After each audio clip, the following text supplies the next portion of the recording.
où 5 braqueurs puissamment armés, cagoulés et en tenue de peintre font éruption en hurlant comme des fous dans le casino de la ville. À 2 h du matin, 200 personnes jouent encore aux machines à sous.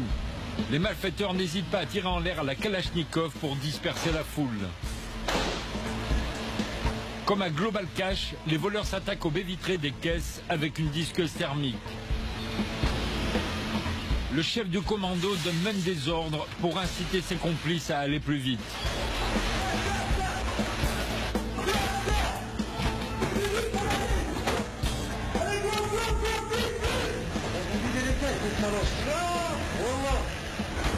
Surexcités, les braqueurs raflent tout ce qu'ils trouvent. Dans la salle de poker, ils n'hésitent pas à pointer leurs armes contre les clients. Avant de retourner dans une salle de blackjack, où ils volent des liasses de billets à pleine main, sans oublier, au passage, la caisse des pourboires. Le hold-up a duré moins de 3 minutes. C'est le délai calculé par tous les braqueurs pour éviter la confrontation avec la police. D'ailleurs, armes au poing, les flics de la BAC n'arriveront au casino que 5 minutes après leur départ. Là encore, pour éviter un affrontement qui aurait tourné au carnage. En quelques mois, le pharaon retrouve pourtant ses habitudes. Ici, le braquage du mois d'avril 2010 n'a laissé aucune trace. Les clients jouent comme si rien ne s'était passé. Les yeux rivés sur les machines, avec une seule idée en tête, le jackpot.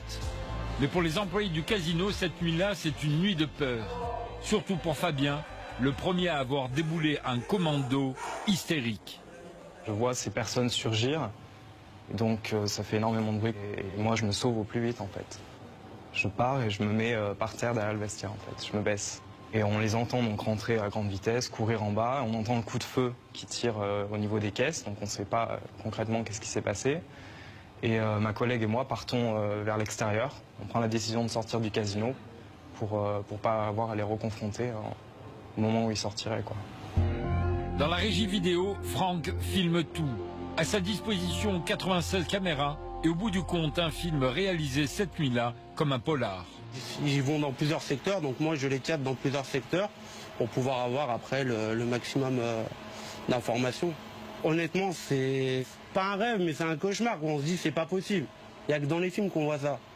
Et là, malheureusement, c'est pas un film, c'est la réalité. Et c'est moi qui est devant et voilà, je filme. Mais c'est vraiment stressant, quoi. Après, ce qui m'a aussi choqué, c'est la façon qu'ils sont pris pour scier une caisse avec une disqueuse thermique. Et là, c'est impressionnant. Là, tous les jours, on voit un client arriver avec une disqueuse thermique comme ça et scier une caisse.